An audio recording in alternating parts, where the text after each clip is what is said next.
သူအကျိုးပေးခြင်းကိုမသိတဲ့အခါကျတချို့ကကောင်းတာလုပ်ရတာနဲ့မကောင်းတာတွေကြုံနေတဲ့အပေါ်မှာကိုယ့်ကိုစိတ်တက်ကြငါကောင်းတာတွေလောက်လုပ်ရတာနဲ့ကံတရားငါမျက်နှာသာမလိုက်ဘူးမကောင်းတာတွေပဲကြုံတယ်တချို့ကျတော့မကောင်းတာတွေလုပ်နေတဲ့အကျိုးပေးကြကောင်းလိုက်တာသူတို့ကြတော့မဟုတ်တာလုပ်ပြီးတော့ကြီးပွားနေတယ်ဆိုရင်သူများမဟုတ်တာလုပ်ပြီးကြီးပွားတဲ့အပေါ်မှာတချို့ကကံတရားအပေါ်မှာတန်တရားဝင်ကိုလွတ်ရတာနဲ့ကိုကောင်းရတာနဲ့အကျိုးမပေးဘူးအမှန်ကတော့လေကံတရားက favor ပေးတာမဟုတ်ကံတရားကမျက်နှာမလိုက်ထို့အတူပဲကံတရားက pressure လည်းမပေးဘူးဖိအားလည်းမပေးဘူးကံတရားကမှန်ကြည့်တယ်လို့မှန်နဲ့ပြုံးပြမှန်နဲ့ယောက်ကပြန်ပြုံးပြမှာပဲဟိုယာတို့ရှိတဲ့လူပြုံးပြလဲဒီပုံပဲဂုံရှိတဲ့လူပြုံးပြလဲဒီပုံဘာမှမရှိတဲ့လူပြုံးပြလဲပဲဒီပုံပဲပုံမဲ့ပြလဲပဲဘသူမဲ့ပြမှန်နေမှာဒါပဲပေါ့ကံတရားကလည်းထို့အတူပဲကောင်းတာလုပ်ရင်နော်တရောင်းစားလုပ်လဲပဲအချိန်တိုင်းသူခံစားရ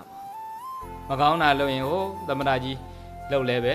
သူကအကျိုးမပေးခြင်းတော့ဟုတ်မှာအကျိုးပေးခြင်းတန်တဲ့အခါကျတော့ဘသူပဲလုပ်လို့သူကအခွင့်သာရင်အခွင့်သာတာနဲ့အဲ့ဒါကောင်းကျိုးမကောင်းကျိုးကိုပဲခံစားရတာအချိန်လေးတစ်ခုစောင့်ကံတရားဆိုတာအချိန်စောင့်ပြီးတော့မှအကျိုးပေးတာအခုတည့်ရပင်ဆိုင်အခုတည့်ရသီးစားလို့မရ